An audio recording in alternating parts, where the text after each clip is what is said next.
ॐ नमो भगवते वासुदेवाय। ॐ नमो भगवते वासुदेवाय। ॐ नमो भगवते वासुदेवाय। ॐ अज्ञानतिमिरान्धस्य ज्ञानाञ्जनशलाकया चक्षुरुन्मिलितं येन तस्मै श्रीगुरवे नमः। श्रीचैतन्यमनोभीष्टं स्थापितं येन भूतले स्वयं रूपा कदा मह्यं ददाति स्वपदान्तिकं। वन्देऽहं श्रीगुरो श्रीयुधपदकमलं श्रीगुरून् वैष्णवांश्च श्रीरूपं साग्रजातं सहगणरघुनाथान्वितं तं सजीवं साद्वैतं सावधूतं परिजनसहितं कृष्णचैतन्यदेवं श्रीराधा कृष्णपादान् सहगणललिता श्रीविशाखान्वितांश्च। हे कृष्णा करुणा सिन्धो दीनबन्धो जगत्पते गोपेश गोपिका कान्द राधा कान्द नमोऽस्तुते। तप्तकाञ्चनगौराङ्गी राधे वृन्दावनेश्वरी वृषभानुसुते देवी प्रणमामि हरिप्रिये। वाञ्छाकल्पतरुभ्यश्च कृपा सिन्धुभ्य एव च पतितानां पावनेभ्यो वैष्णवेभ्यो नमो नमः।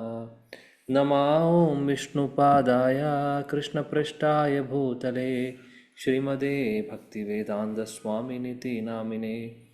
नमस्ते सरस्वती देवे गौरवाणी प्रचारिणे निर्विशेषशून्यवादी पाश्चात्यदेशतारिणे। जय श्री कृष्ण चैतन्य प्रभु नित्यानंद श्री अद्वैत गदाधर श्रीवासादि गौरभक्तवृंद। हरे कृष्णा कृष्ण कृष्ण हरे हरे, हरे राम राम राम हरे हरे। हरे कृष्णा कृष्ण कृष्ण हरे हरे, हरे राम राम राम हरे हरे। हरे कृष्णा कृष्ण कृष्ण हरे हरे, हरे राम राम राम हरे हरे। मूकं करोति वाचालं पङ्गुं लङ्घयते गिरिं यत्कृपातमहं वन्दे श्रीगुरुदीनतारिणं परमानन्दमाधवं श्रीचैतन्यमीश्वरम्।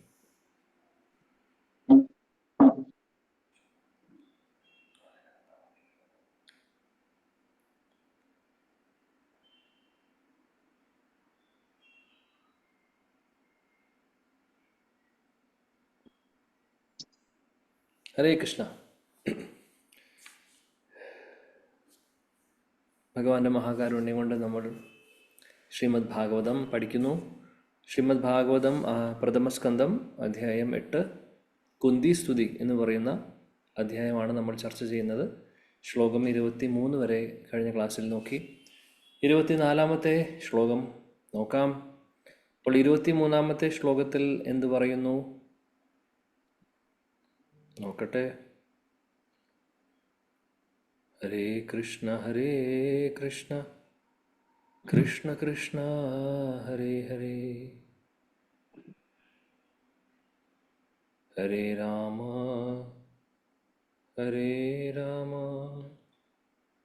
രാമ രാമ ഹരേ ഹരേ.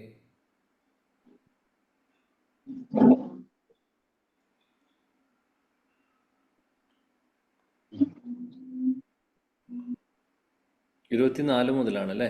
ഓക്കെ. 23-ാമത്തെ ശ്ലോകത്തിൽ ഓക്കെ, യഥാ ഋഷികേശ കാലേന ദേവകി, യഥാ ഋഷികേശ കലേന ദേവകി കംസേന രുദ്ധാതിചിരം സുചാർപ്പിതാ വിമോചിതാഹം ച സഹാത്മജാ വിഭോ ത്വയൈവ നാഥേന മുഹുർവിപദ്ഗണാത്.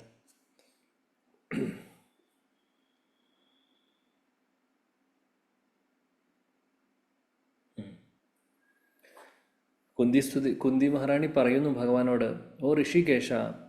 ഋഷികേശ എന്നാണ് ഇവിടെ അഭിസംബോധന ചെയ്യുന്നത് അല്ലേ? ഋഷികേശൻ എന്ന് പറഞ്ഞാൽ എന്താണ് അർത്ഥം? ഋഷികേശൻ എന്ന് പറഞ്ഞു കഴിഞ്ഞാൽ ഇന്ദ്രിയങ്ങളെ നിയന്ത്രിക്കുന്ന, അല്ലെങ്കിൽ എല്ലാ ഇന്ദ്രിയങ്ങളും, നമ്മുടെ ഇന്ദ്രിയം എല്ലാവരുടെയും, ഓരോ ജീവജാലങ്ങളുടെയും എല്ലാ ഇന്ദ്രിയങ്ങളുടെയും മാസ്റ്റർ എന്ന് പറയാം. ഈ ഇന്ദ്രിയങ്ങളൊക്കെ നമുക്ക് തന്നിട്ടുള്ളത് ആരാണ്? ഭഗവാൻ തന്നെയാണ് അല്ലേ? നമ്മുടെ സൃഷ്ടി നടന്നിട്ടുള്ളത് ഭഗവാന്റെ മഹാകാരുണ്യം കൊണ്ടാണ്.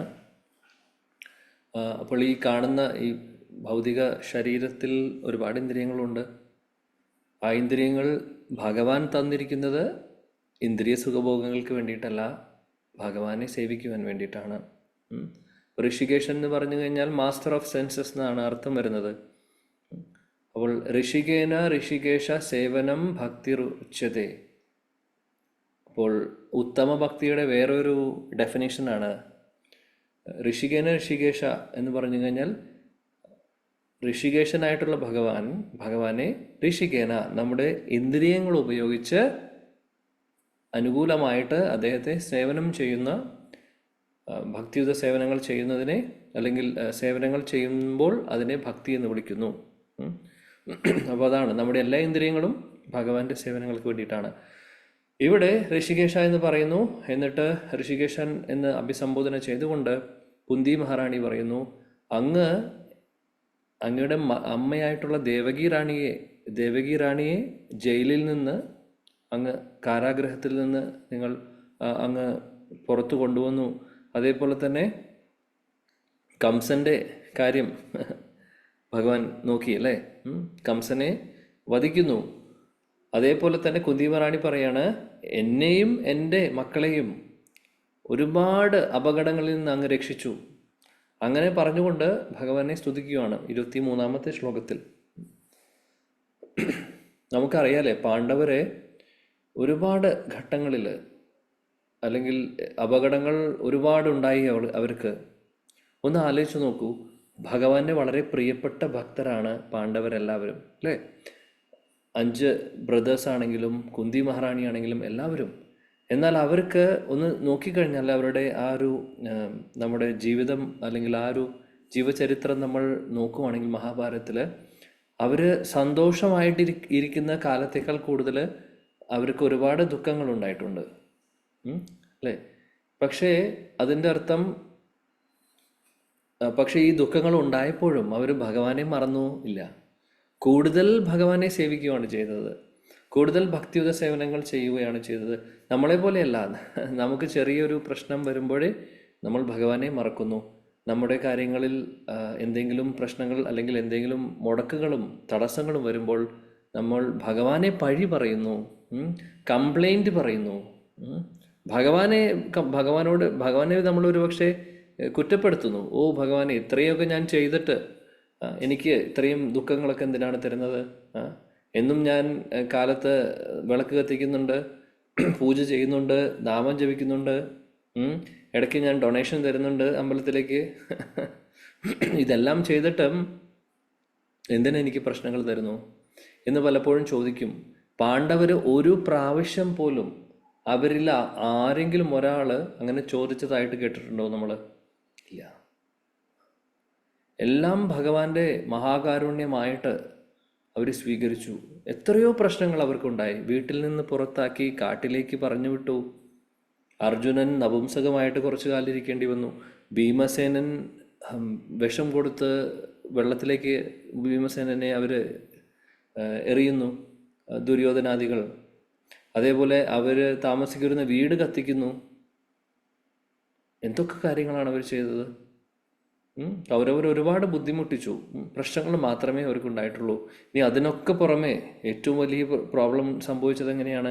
ദ്രൗപദി ദേവിയെ അവർ എല്ലാവരും കൂടിയിട്ട് അറിയാം അല്ലേ, ആ കുരുസഭയിൽ നിന്ദിച്ചു.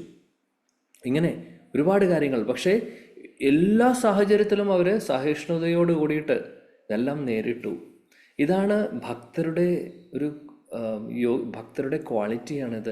ഭക്തർക്ക് മാത്രമേ ഇത് സാധിക്കുകയുള്ളൂ.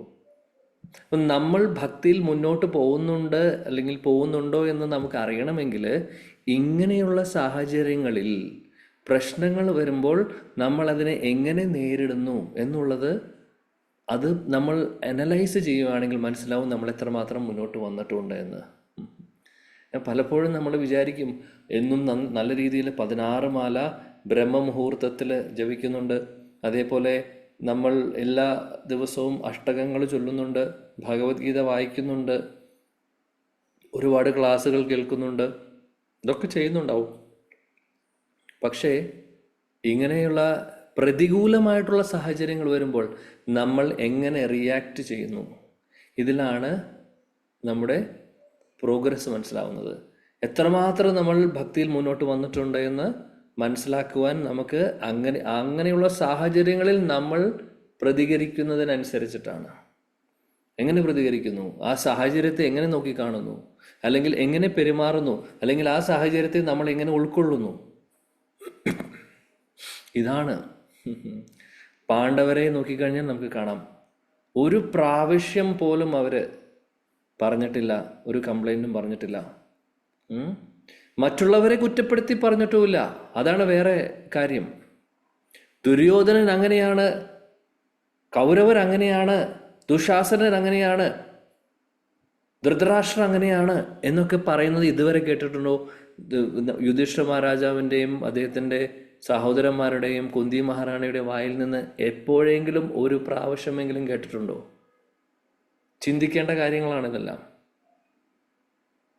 ഒരു പ്രാവശ്യം പോലും ഭഗവാനെയും അവർ പഴിച്ചിട്ടില്ല. അത് മാത്രമല്ല, അവർക്ക് അങ്ങനെയൊരു യോഗമുണ്ടായി കാട്ടിലേക്ക് പോകാനും ഒരുപാട് പ്രശ്നങ്ങൾ അനുഭവിക്കാനും. ആ പ്രശ്നങ്ങൾ വന്ന സമയത്ത് അതിന് നിമിത്തമാവുന്നത് കൗരവരാണ്. എന്നാൽ ആ നിമിത്തമാവുന്ന കൗരവർക്ക് എതിരും അവർ പറഞ്ഞിട്ടില്ല ഒന്നും. യുദ്ധം ചെയ്യുന്നത് വിട്ടോളൂ, യുദ്ധം ചെയ്യുന്നത് ക്ഷത്രിയരുടെ ധർമ്മമാണ്, അതുകൊണ്ട് യുദ്ധം ചെയ്യുന്നു. ആയുധമെടുത്ത് ആരെങ്കിലും ഫൈറ്റ് ചെയ്യാൻ വന്നാൽ അത് ഫൈറ്റ് ചെയ്യും, അത് അവരുടെ ധർമ്മമാണ്. നേരെ മറിച്ച് സാഹചര്യം മോശമായി എന്നുള്ളതിൻ്റെ പുറത്ത് അവർ പ്രശ്നം ഉണ്ടാക്കിയിട്ടില്ല, ഒരു വാക്ക് പോലും മോശമായിട്ട് പറഞ്ഞിട്ടില്ല. ഇതാണ് ശുദ്ധഭക്തരുടെ ലക്ഷണം.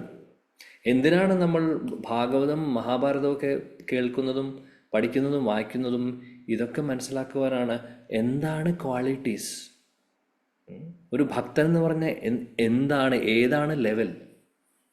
ഇവരൊക്കെ നമ്മുടെ മുമ്പിൽ നല്ലൊരു ഉദാഹരണമാണ്.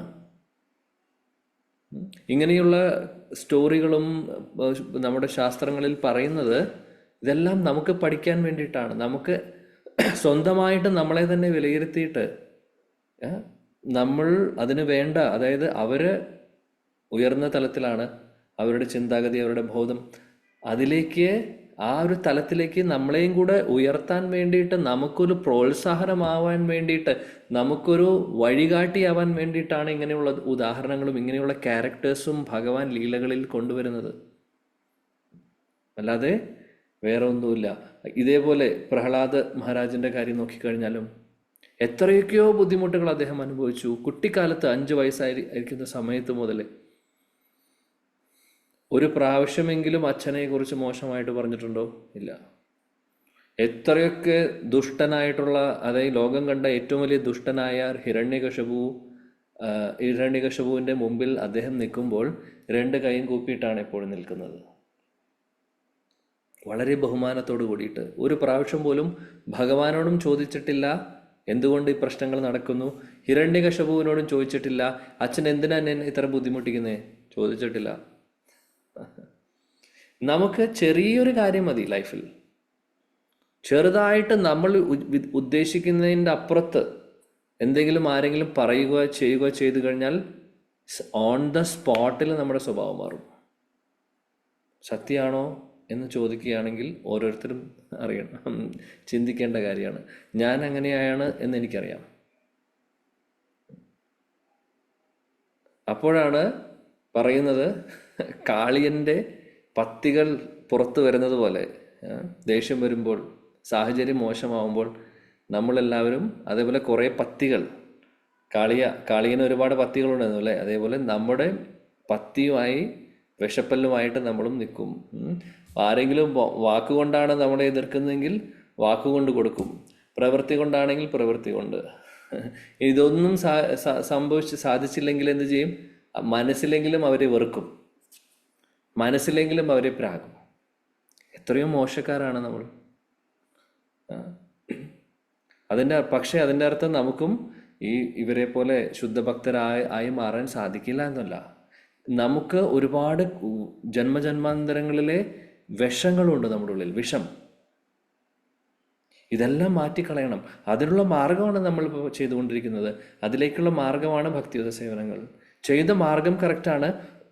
തീർച്ചയായിട്ടും ഒരുപാട് പുരോഗതി വന്നിട്ടുമുണ്ട്, സംഭവിച്ചിട്ടുമുണ്ട്. പക്ഷേ നമ്മൾ എവിടെയും എത്തിയിട്ടില്ല എന്നുള്ള ബോധം നമുക്ക് വേണം. എന്തുകൊണ്ടിത് എടുത്തു പറയുന്നു വെച്ചാൽ, ചില സമയത്ത് നമ്മൾ നല്ല രീതിയിൽ നാമജപവും നല്ല രീതിയിൽ ഇതെല്ലാം ഭക്തിയുത സേവനങ്ങളൊക്കെ ചെയ്ത് മുന്നോട്ട് പോകുമ്പോൾ നമുക്ക് തന്നെ സ്വന്തമായിട്ട് തോന്നും, ഞാനിപ്പോൾ നന്നായി ചെയ്യുന്നുണ്ട് കേട്ടോ, എല്ലാം നന്നായി കുഴപ്പമില്ലാതെ പോകുന്നുണ്ട് കേട്ടോ, കോൺസെൻട്രേഷൻ കിട്ടുന്നുണ്ട് നാമം ജപിക്കുമ്പോൾ, എല്ലാ ക്ലാസ്സുകളും അറ്റൻഡ് ചെയ്യാൻ സാധിക്കുന്നുണ്ട്, കാലത്ത് ബ്രഹ്മമുഹൂർത്തം മുടങ്ങാതെ ബ്രഹ്മമുഹൂർത്തത്തിൽ എഴുന്നേറ്റ് നാമം ജപിക്കാൻ സാധിക്കുന്നു. അപ്പോൾ നമുക്ക് തന്നെ സ്വയം ഒരു എന്താ പറയുക, ഓവർ കോൺഫിഡൻസ് എന്ന് പറയാൻ വേണമെങ്കിൽ മലയാളത്തിൽ, ഇംഗ്ലീഷിൽ സോറി, ഓവർ കോൺഫിഡൻസ് തോന്നും നമുക്കൊരു പക്ഷേ. എന്തൊക്കെയോ സംഭവിക്കുന്നുണ്ട്, പക്ഷെ നമ്മൾ മനസ്സിലാക്കണം നമ്മൾ എവിടെ എത്തിയിട്ടില്ല എന്ന്.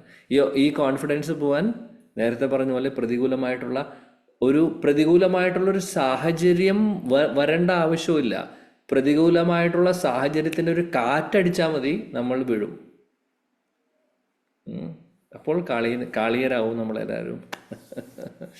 അപ്പോൾ അതാണ്. അപ്പോൾ ഈ ക്യാരക്ടേഴ്സൊക്കെ നമുക്ക് മെഡിറ്റേറ്റ് ചെയ്യാൻ വേണ്ടിയിട്ടാണ്. ഇങ്ങനെയുള്ള ശുദ്ധഭക്തരെക്കുറിച്ച് കേൾക്കുമ്പോൾ, അവരുടെ ക്വാളിറ്റീസ് കേൾക്കുമ്പോൾ, എന്താണ് ഭഗവത്ഗീതയിൽ ഭഗവാൻ പറയുന്നത്. ഇതിൽ പലവരും കാലത്ത് ഭഗവത്ഗീത വായിക്കുന്നവരുണ്ട്. 12-ാമത്തെ അധ്യായം വായിക്കുന്നു.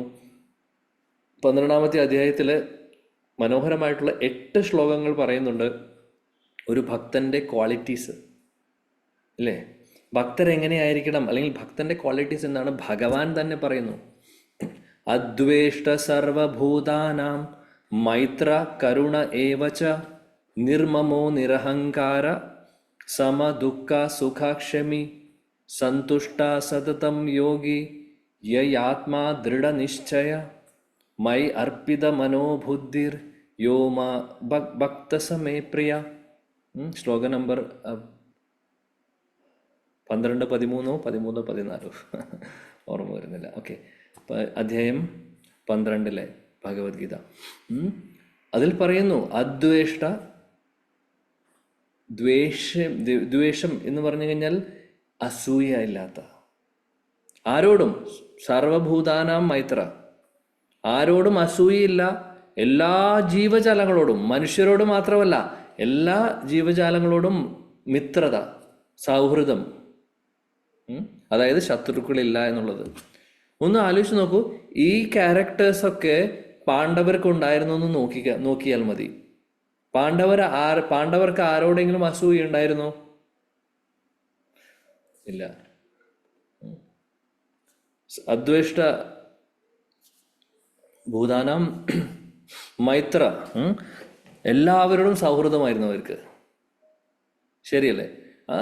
ദുര്യോധനൻ പോലും മോശമായിട്ട് എല്ലാ കാര്യങ്ങളും ചെയ്യുമ്പോഴും അവരെ എപ്പോഴും സഹോദരൻ, ബന്ധു എന്നുള്ള രീതിയിൽ, അനുജൻ, സഹോദരൻ എന്നുള്ള രീതിയിൽ അവർ കണ്ടിട്ടുള്ളൂ.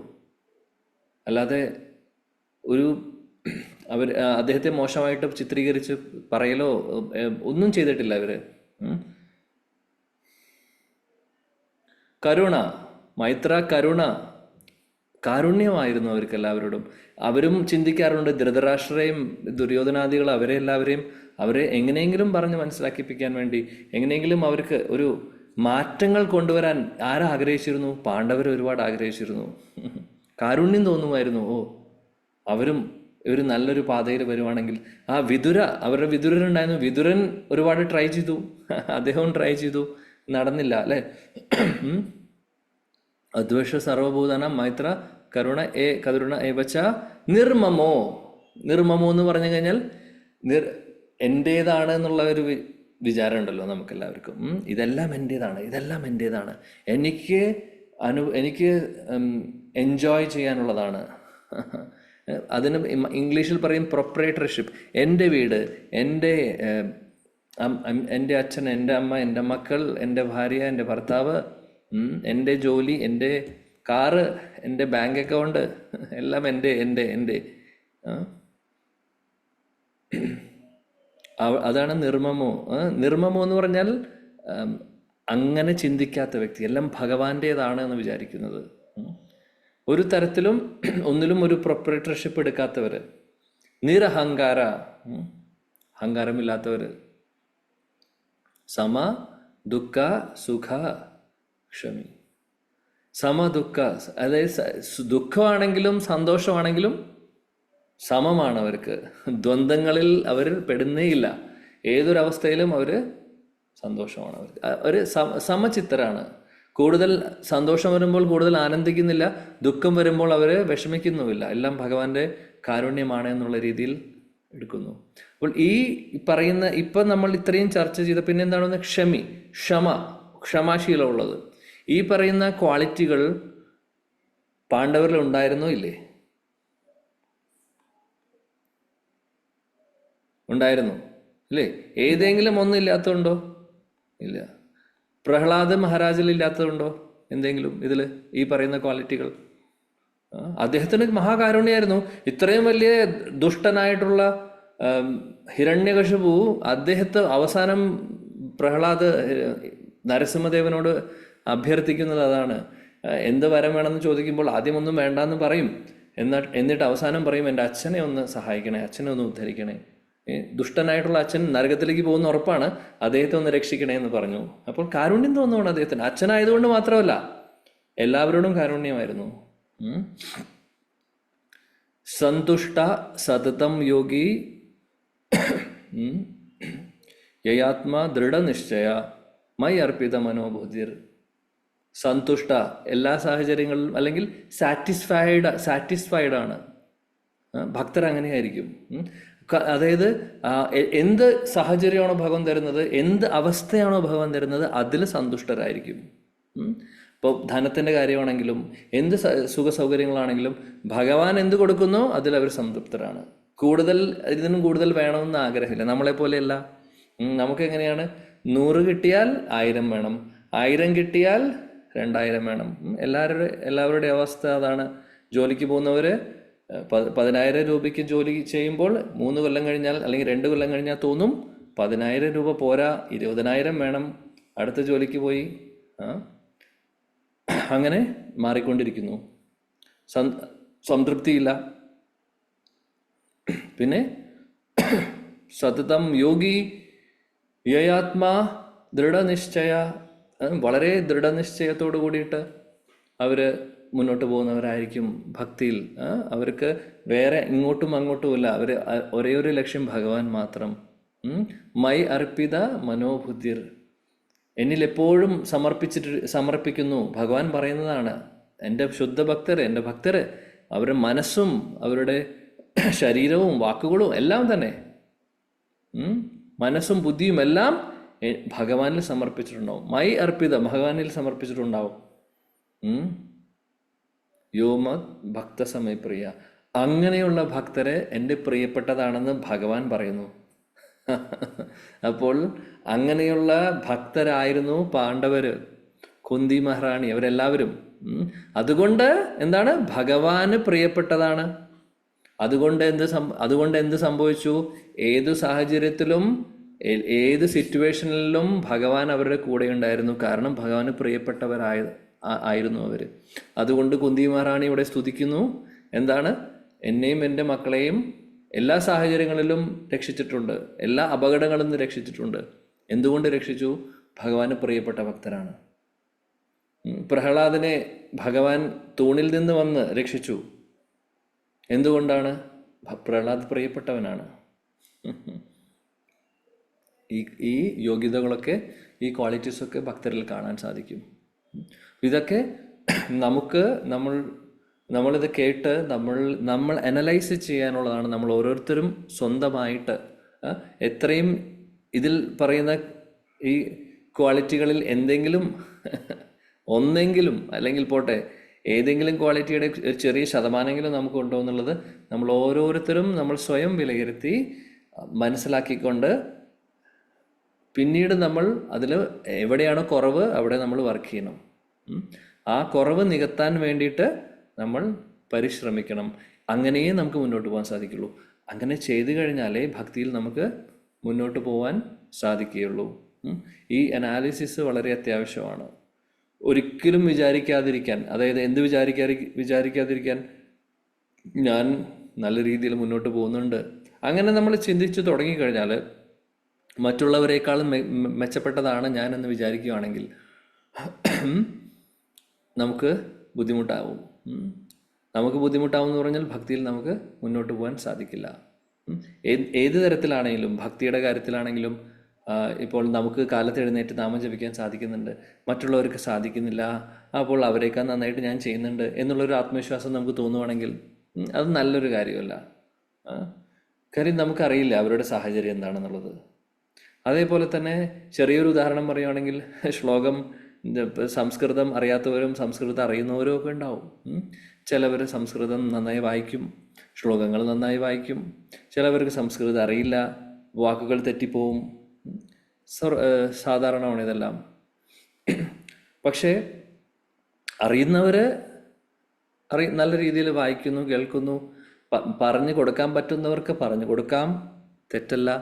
മനസ്സിലാക്കിപ്പിച്ച് കൊടുക്കാം, അതും തെറ്റല്ല. പക്ഷേ അത് പറയുന്ന രീതി നമ്മൾ ശ്രദ്ധിക്കണം എന്ന് മാത്രം. ആ തെറ്റുകൾ തിരുത്തി കൊടുക്കുമ്പോൾ നമ്മളത് ആക്സെപ്റ്റ് ചെയ്യുന്നവരാണെങ്കിൽ, അല്ലെങ്കിൽ അത് മനസ്സിലാക്കാൻ പറ്റുന്നവരാണെങ്കിൽ അവരെ പറഞ്ഞ് മനസ്സിലാക്കിപ്പിക്കാം ഇങ്ങനെയാണ് എന്നുള്ളത്. പക്ഷേ അത് അവർക്ക് വേദന കൊടുക്കാത്ത രീതിയിലായിരിക്കണം. കാരണം ഭഗവാൻ ഒരിക്കലും അവിടെ ഗോലോക വൃന്ദാവനത്തിൽ പോകുമ്പോൾ എത്രമാത്രം നല്ല രീതിയിൽ സംസ്കൃതം എഴുതാനും വായിക്കാനും അറിയും, ശ്ലോകം ഉച്ചാരണത്തോടു കൂടി ചൊല്ലാൻ എന്നുള്ള അറിയുമെന്നുള്ളതിൻ്റെ അവിടെ പരീക്ഷയും ടെസ്റ്റൊന്നും നടത്തുന്നില്ല. ഇതിലൊന്നുമല്ല കാര്യം ഇരിക്കുന്നത്. പണ്ഡിതനാവേണ്ട കാര്യമില്ല ഭഗവാനെ ലഭിക്കാൻ വേണ്ടി. കഴിഞ്ഞ ക്ലാസ്സിൽ നമ്മൾ പണ്ഡിതനാവേണ്ട ആവശ്യമില്ല, നമ്മുടെ ഭാവം മാത്രമാണ് ഭഗവാൻ നോക്കുന്നത്. അതുകൊണ്ട് ഒരുപക്ഷെ വായിക്കാൻ അറിയാത്തവരായിരിക്കാം, പക്ഷെ അവരുടെ ഉള്ളിൽ നമ്മളെക്കാൾ നല്ല ഭാവമുണ്ടായിരിക്കും ഭഗവാനോട്. അത് നമുക്കറിയോ? ഇല്ല. അത് ആ വ്യക്തിക്കും ഭഗവാനും മാത്രമേ അറിയുള്ളൂ. അതാണ് പോയിന്റ്. പക്ഷെ അതിൻ്റെ അർത്ഥം നമുക്ക് നല്ല രീതിയിൽ വായിക്കാൻ സാധിക്കുന്നുണ്ട് എന്നുണ്ടെങ്കിലും വളരെ നല്ല കാര്യമാണ്. അങ്ങനെ തന്നെയാണ് വായിക്കേണ്ടത്, സംശയമില്ല. പക്ഷേ സാഹചര്യം നോക്കിയിട്ട് വേണം നമ്മൾ പലപ്പോഴും. കാര്യം ഇത് പല സമയങ്ങളിലും പല സ്ഥലങ്ങളിലും കേട്ടിട്ടുണ്ട്. ഞാൻ എൻ്റെ ശിക്ഷാഗുരുക്കളിൽ നിന്നും കേട്ടിട്ടുള്ള കാര്യമാണ്. ആ ശിക്ഷാഗുരുക്കളൊക്കെ ഒരുപക്ഷെ നമ്മളെ കറക്റ്റ് ചെയ്യും, ശരിയല്ലെങ്കിൽ അപ്പോൾ അത് കറക്റ്റ് ചെയ്യും. അത് വ്യത്യാസമുണ്ട്. ഗുരുജനങ്ങൾക്ക്, നമ്മുടെ ഗുരുസ്ഥാനത്തുള്ള ഒരു വ്യക്തി നമ്മളെ ആധ്യാത്മിക പാതയിൽ എന്നും നമ്മളെ മോണിറ്റർ ചെയ്തുകൊണ്ട്, കറക്റ്റ് ചെയ്തുകൊണ്ട്, തെറ്റുകൾ ചെയ്യുമ്പോൾ ചെവി പിടിക്കുന്നു, അങ്ങനെ നമ്മളെ കറക്റ്റ് ചെയ്തുകൊണ്ട് പാതയിൽ നയിക്കുന്നവർക്ക് കറക്റ്റ് ചെയ്യാനുള്ള അധികാരമുണ്ട്. എങ്ങനെയാണ് സ്കൂളിൽ ഒരു ടീച്ചർക്ക് സ്റ്റുഡൻസിനെ കറക്റ്റ് ചെയ്യാനുള്ള അധികാരമുള്ളത്? അതുപോലെ ചെയ്യാം. പിന്നെ സുഹൃത്തുക്കളുടെ ഇടയിലും ഇതെല്ലാം ഓക്കെയാണ്. പക്ഷേ നമ്മൾ നോക്കണം, പറയുന്ന സിറ്റുവേഷൻ, സാഹചര്യം അനുസരിച്ച് അവർക്ക് ബുദ്ധിമുട്ടാവാത്ത രീതിയിൽ പറഞ്ഞു കൊടുക്കുക. നല്ല ഉദ്ദേശത്തോടു കൂടിയിട്ടായിരിക്കും ഒരുപക്ഷെ ചെയ്യുന്നത്, പക്ഷേ അവർക്കത് വേദന കൊടുക്കുന്നുണ്ടോ എന്ന് നമുക്കറിയില്ല. അതുകൊണ്ട് ഇതെല്ലാം നമ്മൾ ശ്രദ്ധിക്കേണ്ട കാര്യമാണ്. അപ്പോൾ പറഞ്ഞ പോയിന്റ് ഇതൊന്നുമല്ല. എന്തുകൊണ്ടാണ് ഇപ്പം നമ്മൾ ചർച്ച ചെയ്യുന്നത് എന്താണെന്ന് വെച്ചാൽ, ഭക്തിയിൽ ഭഗവാൻ നമ്മുടെ ക്വാളിഫിക്കേഷൻ ഒന്നുമല്ല, മറ്റുള്ള ഭൗതികമായിട്ടുള്ള ഒരു ക്വാളിഫിക്കേഷനും അല്ല നോക്കുന്നത്. നമ്മുടെ ഭാവം എന്താണോ, നമ്മുടെ ഇൻറ്റൻഷൻ എന്താണോ എന്ന് മാത്രം. വേറെ ഒന്നും അദ്ദേഹം നോക്കുന്നില്ല. അല്ലെങ്കിൽ ഗജേന്ദ്രനും മറ്റുള്ളവർക്കൊന്നും കിട്ടില്ലല്ലോ ഭഗവാനെ. എല്ലാ പ്രാവശ്യം ഭക്തിയ തുഷ്യതി കേവലം നച ഗുണേർ ഭക്തി പ്രിയോ മാധവ. എനിക്കറിയില്ല കഴിഞ്ഞ ക്ലാസ്സിൽ എവിടെയാണോ ചൊല്ലിയത് എന്നുള്ളത്. പദ്യാവലിയിൽ ഋഷിലറൂപ ഗോസ്വാമി തന്നിട്ടുണ്ട് ശ്ലോകം. ഓക്കെ, അപ്പോൾ അവിടെ പറയുന്നു, 3-4 ഉദാഹരണങ്ങളൊക്കെ പറയുന്നുണ്ട്. ഭഗവാൻ ഇതൊന്നുമല്ല നോക്കുന്നത്, നമ്മുടെ ഭാവം മാത്രമാണ്, ഭക്തി മാത്രമേ നോക്കുന്നുള്ളൂ. കുബ്ജയുടെ ഭംഗി നോക്കിയിട്ടല്ല ഭഗവാൻ കുബ്ജയ്ക്ക് ഭക്തി കൊടുത്തത്. ഗജേന്ദ്രൻ്റെ വിദ്യാഭ്യാസം കണ്ടിട്ടല്ല. ഗജേന്ദ്രൻ ആനയായിരുന്നു അദ്ദേഹത്തിന് ഭക്തി കൊടുക്കുന്നത്, അല്ലെങ്കിൽ ഭഗവാനെ കൊടുക്കുന്നത്. അതേപോലെ തന്നെ ഈ വേട്ടക്കാരനായ വാൽമീകി മുനിക്ക് ഭഗവാൻ ഭക്തി കൊടുക്കുന്നത് വാൽമീകി മുനിയുടെ കർമ്മങ്ങൾ കണ്ടിട്ടല്ല, അത് വേട്ടയാടുന്നതിൽ പ്രഗത്ഭനായിരുന്നു എന്ന് പറഞ്ഞിട്ടല്ല ഭഗവാൻ അപ്രീഷിയേറ്റ് ചെയ്തിട്ടുള്ളത്. അദ്ദേഹത്തിൻ്റെ ഹൃദയത്തിലുള്ള ഭാവമാണ് നോക്കിയിട്ടുള്ളത്.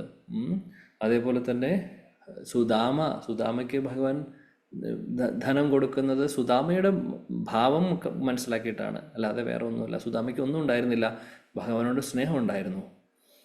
അത് ഭഗവാൻ അക്സെപ്റ്റ് ചെയ്തു. അപ്പോൾ ക്വാളിഫിക്കേഷൻ ഭഗവാൻ നോക്കുന്നത് നമ്മുടെ ഭാവം മാത്രമാണ്. അതാണ്. അപ്പോൾ കുന്തി മഹാറാണിക്കും പാണ്ഡവർക്കും ആ ക്വാളിറ്റി ഉണ്ടായിരുന്നു. ദുര്യോധനാദികൾക്ക് അത് ഉണ്ടായിരുന്നേ ഇല്ല. അതുകൊണ്ട് ഭഗവാൻ ആരുടെ കൂടെയാണ് ഉണ്ടായിരുന്നത്? എപ്പോഴും പാണ്ഡവരുടെ കൂടെ ഉണ്ടായിരുന്നു. പാണ്ഡവരുടെ കൂടെ സദാസമയം ഉണ്ടായിരുന്നു. ദുഃഖങ്ങളുള്ള സമയത്തും ഭഗവാൻ കൂടെ നിൽക്കുമായിരുന്നു. ഒന്ന് ആലോചിച്ച് നോക്കൂ. ഭഗവാൻ ആ സമയത്ത് പറഞ്ഞിട്ടില്ല, കാട്ടിലേക്ക് ഇവർ പോയ സമയത്ത് എന്നാൽ ശരി നമുക്ക് എല്ലാവർക്കും കൂടിയിട്ട് ദ്വാരകയിലേക്ക് പോവാമെന്ന് പറഞ്ഞ് ഭഗവാന് വേണമെങ്കിൽ കൂട്ടിക്കൊണ്ടുപോകായിരുന്നു. അത് ചെയ്തു അദ്ദേഹം? അത് ചെയ്തില്ലല്ലോ. അദ്ദേഹം പോയി കാട്ടിൽ നിൽക്കുമായിരുന്നു അവരുടെ കൂടെ. അപ്പോൾ ഇതിൽ നിന്നും മനസ്സിലാക്കേണ്ട കാര്യം എന്താണ്? ചിലപ്പോൾ ഇങ്ങനെ നമ്മുടെ ലൈഫിലും ഒരുപാട് സാഹചര്യങ്ങൾ വരും പ്രതികൂലമായിട്ട്. അത് നമ്മളെ പല രീതിയിലും ടെസ്റ്റ് ചെയ്യാൻ വേണ്ടിയിട്ടാണ്. ഭഗവാന് പാണ്ഡവരെ വേണമെങ്കിൽ ഈ കൗരവരിൽ നിന്ന് രക്ഷിക്കാൻ വേണ്ടി അദ്ദേഹത്തിന് സുഖമല്ലേ, അദ്ദേഹത്തിന് സ്വന്തം ബന്ധുക്കളാണ്, സുഖമായിട്ട് അവരെ കൊണ്ടുപോവാം ദ്വാരകയിലേക്ക്. ആര് ചോദിക്കാനാണ്? ദ്വാരകയിൽ ആരെങ്കിലും വന്ന് ചോദിക്കുമോ ഭഗവാനോട് ഇവർക്ക് എന്താ പോവാനും ബുദ്ധിമുട്ടുണ്ടോ? അദ്ദേഹം അതൊന്നും ചെയ്തില്ലല്ലോ. കാരണം നമ്മളെ പഠിപ്പിച്ചു തരുവാണ് ഇതെല്ലാം. ദുഃഖമുള്ള സമയത്തും അദ്ദേഹം കാട്ടിലുള്ള സമയത്തും അവർക്ക് ആവശ്യത്തിന് ഭഗവാൻ കൃഷ്ണൻ ഉണ്ടായിരുന്നു, കൂടെ തന്നെ അവരുടെ കൂടെ ഉണ്ടായിരുന്നു. അപ്പോൾ അവർ ആ സാഹചര്യത്തിലൂടെ കടന്നു പോകുന്നുണ്ട്. അതിന് ഭഗവാൻ മാറ്റം വരുത്തിയിട്ടില്ല. പക്ഷേ എന്നും അവരുടെ കൂടെയുണ്ട്. ദുഃഖമാണെങ്കിലും സന്തോഷമാണെങ്കിലും കൂടെ നിൽക്കുന്നു. അപ്പോൾ നമ്മൾ അപ്പോൾ ഇതിൽ നിന്ന് പഠിക്കുന്ന വേറൊരു പാഠം എന്താണെന്ന് വെച്ചാൽ, ചിലപ്പോൾ ഭഗവാന്റെ കാരുണ്യം എന്ന് പറയുന്നത്, ഭഗവാന്റെ അനുഗ്രഹം എന്ന് പറയുന്നത് എല്ലായ്പ്പോഴും നമുക്ക് മനസ്സിലായിക്കൊള്ളുന്നില്ല. ഇപ്പോൾ ഇപ്പോൾ പാണ്ഡവർക്ക് രാജ്യം നഷ്ടപ്പെട്ടു, കാട്ടിലേക്ക് പോകാൻ പറഞ്ഞു, അല്ലെങ്കിൽ അവരെ പറഞ്ഞയച്ചു. ഒരു മുട്ടുസൂചി കുത്താനുള്ള ഇട പോലും കൊടുക്കില്ല എന്ന് ദുര്യോധനൻ പറഞ്ഞു, ഇറക്കി വിടുന്നു. ഭഗവാന് സ്പോട്ടിൽ അവരെ കൊണ്ടുപോയിരുന്നു ദ്വാരകയിലേക്ക്. എന്തിനു പേടിക്കുന്നു? ഇപ്പൊ ഒരു സിനിമയാണെങ്കിൽ അങ്ങനെ സംഭവിച്ചേനെ. എന്തിനു പേടിക്കണം നിങ്ങൾ? എൻ്റെ കൂടെ വന്നോളൂ എന്ന് പറഞ്ഞിട്ട് വിളിച്ചു കൊണ്ടുപോകും. ഹീറോ വിളിച്ചു കൊണ്ടുപോകും, കൂടെ എല്ലാവരും പോവുകയും ചെയ്യും. പക്ഷേ മഹാഭാരതത്തിൽ അങ്ങനെ നടന്നിട്ടില്ല. ഭഗവാനും അവരുടെ കൂടെ ഉണ്ടായിരുന്നു. കാട്ടിലാണെങ്കിലും എവിടെയാണെങ്കിലും ഭഗവാൻ കൂടെ ഉണ്ടായിരുന്നു. അത് മാത്രമല്ല, അതിൽ നിന്നുള്ള പാഠം എന്താണെന്ന്, ചിലപ്പോഴൊക്കെ നമുക്ക് കിട്ടുന്ന റിസൾട്ട് എന്ന് പറഞ്ഞു കഴിഞ്ഞാൽ, അല്ലെങ്കിൽ ഭഗവാന്റെ അനുഗ്രഹം എന്ന് പറഞ്ഞു കഴിഞ്ഞാൽ, എല്ലായ്പ്പോഴും നമുക്കത് പോസിറ്റീവായിട്ട് തോന്നണം എന്നില്ല. നമുക്ക് പോസിറ്റീവായിട്ട് തോന്നണമെന്നില്ല. ഇപ്പോൾ പുറമേ നിന്ന് നോക്കുമ്പോൾ പാണ്ഡവരെ എല്ലാവരെയും ദ്വാരകയിലേക്ക് കൊണ്ടുപോവാണെങ്കിൽ നമ്മൾ പറയും, ഓ ശരിയാണ്, അവരെ രക്ഷിച്ചു, അവർക്ക് എന്തും നഷ്ടപ്പെട്ടിട്ടില്ല, ഇവിടെ രാജ്യം നഷ്ടപ്പെട്ടു, എന്നാൽ ഭഗവാൻ അവരെ എല്ലാവരെയും കൊണ്ടുപോയി ദ്വാരകയിൽ കൊണ്ടുപോയി. ഇനി ദ്വാരകയിൽ കൊണ്ടുപോലും മാത്രമല്ല, വേണമെങ്കിൽ ഭഗവാൻ അവിടെ രാജ്യവും കൊടുക്കാം പാണ്ഡവർക്ക്, അവർക്ക് കൊടുക്കാമായിരുന്നു ഭരിക്കാൻ വേണ്ടിയിട്ട്, അല്ലെങ്കിൽ അവർക്ക് കൊട്ടാരങ്ങൾ കൊടുക്കാം, എല്ലാം ഉണ്ടായിരുന്നു അദ്ദേഹത്തിൻ്റെ കയ്യിൽ. അപ്പോൾ നമ്മൾ വിചാരിക്കും അങ്ങനെ ചെയ്തെങ്കിൽ അവരുടെ പ്രശ്നം തീർന്നു എന്ന്. പക്ഷെ ഭഗവാൻ അത് ചെയ്തില്ല. അങ്ങനെയായിരുന്നില്ലല്ലോ ഉണ്ടായത്. അതുപോലെ നമുക്കും നമ്മുടെ ലൈഫിൽ ചില സാഹചര്യങ്ങളിലൊക്കെ ഇങ്ങനെ വരും. അപ്പോൾ അതിൽ നിന്ന് പൂർണ്ണമായിട്ടും മുക്തി നേടുന്നു, അല്ലെങ്കിൽ ആ പ്രശ്നത്തിൽ നിന്ന് പൂർണ്ണമായിട്ടും പുറത്തു വരുമ്പോഴേ ശരിയായിട്ടും ഭഗവാന്റെ അനുഗ്രഹം ഉള്ളൂ എന്ന് വിചാരിക്കേണ്ട കാര്യമില്ല. ഭഗവാന്റെ അനുഗ്രഹം പല രീതിയിലും ഉണ്ടാവും. ആ പ്രശ്നം മുഴുവനും മാറിയില്ലെങ്കിലും ഒരുപക്ഷെ വേറെ പോസിറ്റീവായിട്ടുള്ള പല കാര്യങ്ങളും നടക്കുന്നു. ഇവിടെ പാണ്ഡവർക്ക് നടന്ന എന്താണ്? അവര് പ്രതികൂലമായിട്ടുള്ള സാഹചര്യത്തിലൂടെ പോകുമ്പോഴും അവർ കൂടുതൽ ഭഗവാനെ ഡിപ്പെൻഡ് ചെയ്യുമായിരുന്നു, കൂടുതൽ ഭഗവാനെ ആശ്രയിക്കുമായിരുന്നു. ദ്രൗപദി ദേവി അക്ഷയപാത്രം കിട്ടി. അക്ഷയപാത്രത്തിൽ നമുക്കറിയാം അല്ലേ, ആ സമയത്ത് ദുര്യോധനൻ ആരെ വിടുന്നു? നമ്മുടെ ദുർവാസ മുനിയും 10,000 ശിഷ്യരെയും കൂടെ വിടുന്നു. അവർക്കറിയാം അവിടെ വൈകിപ്പോയി കഴിഞ്ഞാൽ അക്ഷയപാത്രം അന്നത്തെ ദിവസം വർക്ക് ചെയ്യില്ല എന്നുള്ളത്. കാര്യം ഭക്ഷണം അവസാനം ദ്രൗപദി ദേവി കഴിച്ചാൽ അതോടുകൂടി പിന്നെ അന്നത്തെ ദിവസം ഒന്നും കിട്ടില്ല. പിന്നെ ദുർവാസ മുനിയുടെ കാര്യം നമുക്കറിയാം, ദേഷ്യം ഉള്ള വ്യക്തിയാണ്. അപ്പോൾ അത് മനസ്സിലാക്കിക്കൊണ്ട് ദുര്യോധനൻ അദ്ദേഹത്തെ വിടുന്നു. പക്ഷെ എന്ത് സംഭവിക്കുന്നു? ആ ഒരു അത് വല്ലാത്തൊരു സിറ്റുവേഷൻ ആയിരുന്നു, വേറെ വഴിയും ഉണ്ടായിരുന്നില്ല. എന്നാൽ ഭഗവാൻ രക്ഷയ്ക്കായിട്ട് ഒരു അരിമണി അവിടെ ഉണ്ടായിരുന്നു ബാക്കി. അത് ഭഗവാൻ കഴിക്കുന്നു. അങ്ങനെ എല്ലാവരും സംതൃപ്തിയോടുകൂടി തിരിച്ചു പോകുന്നു അല്ലേ. അപ്പോൾ അവിടെയും ഭഗവാൻ വന്നു രക്ഷയ്ക്കായി. അപ്പോൾ അതാണ് പറയുന്നത്. അപ്പോൾ എന്ത് സംഭവിച്ചു? ദ്രൗപദി ദേവിയും പാണ്ഡവരും ഭഗവാനെ ആശ്രയിച്ചു ആ സിറ്റുവേഷനിൽ. പൂർണ്ണമായിട്ടും വേറെ ആരുമില്ല രക്ഷിക്കാനെന്നറിയാം. പൂർണ്ണമായിട്ടും അദ്ദേഹത്തെ ആശ്രയിച്ചു. അങ്ങനെ പോസിറ്റീവായിട്ട് ഒരുപാട് കാര്യങ്ങൾ നടക്കുന്നു. അപ്പോൾ അതാണ് സിറ്റുവേഷൻ. ചിലപ്പോൾ നമ്മൾ വിചാരിക്കുന്ന പോലെ പോസിറ്റീവ് ആണെന്ന് തോന്നില്ല, പുറമേക്ക് തോന്നില്ല. പക്ഷെ ആന്തരികമായിട്ട് ഭഗവാനുമായിട്ടുള്ള കണക്ഷൻ കൂടുമായിരിക്കും ആ പ്രതികൂലമായിട്ടൊരു സാഹചര്യം. ഞാൻ പറയുന്നത് മനസ്സിലാവുന്നുണ്ടോ എന്നറിയില്ല. ഞാൻ പറയാൻ ഉദ്ദേശിക്കുന്നത് അതാണ്. നമുക്ക് പുറമേ നിന്ന് നോക്കുമ്പോൾ ഇതിനൊരു സൊല്യൂഷൻ ആയി എന്ന് തോന്നില്ല ഒരു പക്ഷേ നമ്മുടെ പ്രശ്നത്തിന്. പക്ഷേ ഭഗവാന്റെ കാരുണ്യം നമുക്ക് പുറമേ നിന്നുള്ള ആ ഒരു എക്സ്റ്റേണൽ ആയിട്ടുള്ള കാര്യം മാത്രമല്ല, ആന്തരികമായിട്ട് ചിലപ്പോൾ നമ്മൾ കൂടുതലും ഭഗവാനുമായിട്ട് അടുത്തിട്ടുണ്ടാവും. ഈ ഒരു പ്രശ്നം വന്നപ്പോൾ അവിടെയാണ് മാർക്ക് വരുന്നത്, അവിടെയാണ് നമുക്ക് മാർക്ക് കിട്ടുന്നത്. അപ്പോൾ അനുഗ്രഹം ഭഗവാന്റെ, കാരുണ്യം ഭഗവാന്റെ വരുന്നത് പല രീതിയിലൂടെയാവും. അത് മനസ്സിലാക്കുവാൻ നമുക്ക് സാധിക്കണം. അതുകൊണ്ടാണ് പറയുന്നത് ഏത് സിറ്റുവേഷനും ഒരു ഭക്തനെ സംബന്ധിച്ച് നല്ലതാണ്. ഭക്തന് കൺഫ്യൂഷൻ ഇല്ല. സുഖമാണെങ്കിലും ദുഃഖമാണെങ്കിലും സമം. എന്തുകൊണ്ട് സമം? കാര്യം അവർക്കറിയാം എല്ലാം ഭഗവാനാണ് നോക്കുന്നത്. എൻ്റെ കൺട്രോളിലുള്ള കാര്യങ്ങളല്ല ഒന്നും തന്നെ, എല്ലാം അദ്ദേഹം ചെയ്യുന്നു. ഞാൻ എൻ്റെ കർത്തവ്യങ്ങൾ ചെയ്യുന്നു, ബാക്കിയെല്ലാം ഭഗവാൻ നോക്കുന്നു. പൂർണ്ണമായിട്ടും ഭഗവാനെ ആശ്രയിക്കുന്നു. അപ്പം അങ്ങനെയുള്ളവർക്ക് വേവലാതിയില്ല, ദുഃഖമില്ല, ടെൻഷനില്ല, സ്ട്രെസ്സില്ല, ഒന്നുമില്ല. ഓക്കെ, 24-ാമത്തെ ശ്ലോകത്തിലേക്ക് നമ്മൾ കിടന്നിട്ടില്ല ഇതുവരെ, എന്നോട് ക്ഷമിക്കണം. ഓക്കെ, 24-ാമത്തെ ശ്ലോകത്തിലേക്ക് പോവാം. വിശാൻ മഹാഗ്നേ പുരുഷാദർശനാദ് അസത് സഭായാ വനവാസകൃച്ഛ്രത മൃഡേ മൃഡേനേക മഹാരതാസ്ത്രതോ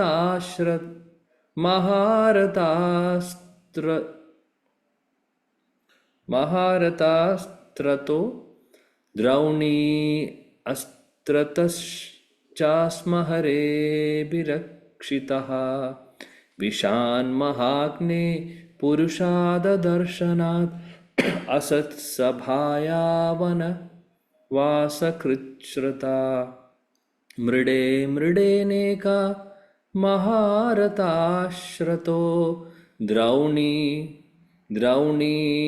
അസ്ത്രതശ്ചാസ്മഹരേഭിരക്ഷിതഃ. ഓക്കെ, ഹരേ കൃഷ്ണ. ഹരേ കൃഷ്ണ പ്രഭു. ഹരേ കൃഷ്ണ.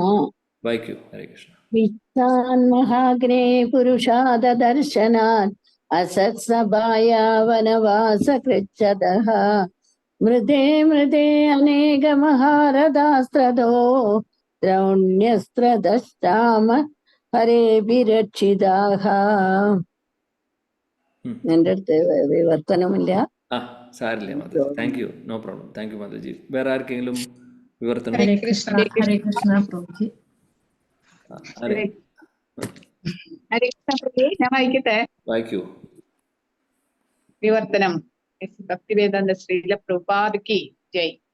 എന്റെ എത്രയും പ്രിയപ്പെട്ട കൃഷ്ണ, വിഷമയമായ മധുരപലഹാരങ്ങളിൽ നിന്നും, മഹാഗ്നിയിൽ നിന്നും, നരഭോജികളിൽ നിന്നും, ദുർവൃത്തമായ സഭയിൽ നിന്നും, വനവാസ കാലഘട്ടത്തിലുണ്ടായ വിഷമതകളിൽ നിന്നും, മഹാരഥന്മാർ യുദ്ധം ചെയ്ത പോർക്കളത്തിൽ നിന്നും അങ്ങ് ഞങ്ങളെ രക്ഷിച്ചു.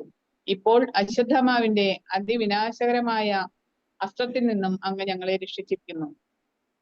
ഭാവാർത്ഥം. അഭിമുഖീകരിക്കപ്പെട്ട വിപത്തുകളുടെ ഒരു പട്ടിക ഇവിടെ നൽകിയിരിക്കുന്നു. അസൂയാലുവായ തന്റെ സഹോദരനാൽ കാരാഗൃഹത്തിൽ അടയ്ക്കപ്പെട്ടു എന്ന ഏക ദുരിതം മാത്രമാണ് ദേവകിക്കുണ്ടായത്. അല്ലാത്ത പക്ഷം അവർക്ക് യാതൊരു വിഷമതകളും ഉണ്ടായില്ല. എന്നാൽ കുന്തിദേവിയും അവരുടെ പുത്രന്മാരും നിരന്തരം ഒന്നിനു പിറകെ മറ്റൊന്ന് എന്ന ക്രമത്തിൽ ദീർഘകാലം വിപത്തുകളിൽ അകപ്പെടുകയുണ്ടായി. രാജ്യം ഹേതുവായി ദുര്യോധനനും കൂട്ടരും അവരെ ആപത്തിൽപ്പെടുത്തി. എന്നാൽ എപ്പോഴും ഓരോ ആപത്തിൽ നിന്നും ഭഗവാനാൽ കുന്തിപുത്രൻ സംരക്ഷിക്കപ്പെട്ടു. ഒരിക്കൽ ഭീമന് വിഷമയമായ മധുരപലഹാരങ്ങൾ നൽകപ്പെട്ടു. ഒരിക്കൽ അരക്കുകൊണ്ട് ഉണ്ടാക്കിയ കൊട്ടാരത്തിൽ വസിക്കാൻ പ്രേരിപ്പിക്കപ്പെടുകയും അപ്രകാരം വസിച്ചു വരവേ കൊട്ടാരം ശത്രുക്കളാൽ അഗ്നിക്കിരയാക്കപ്പെടുകയും ചെയ്തു. മറ്റൊരിക്കൽ ദ്രൗപദിയെ കൗരവസഭയിൽ വലിച്ചിഴച്ച് കൊണ്ടുവരികയും വസ്ത്രാക്ഷേപം ചെയ്ത് അപമാനിക്കാൻ ശ്രമിക്കുകയും ചെയ്തു.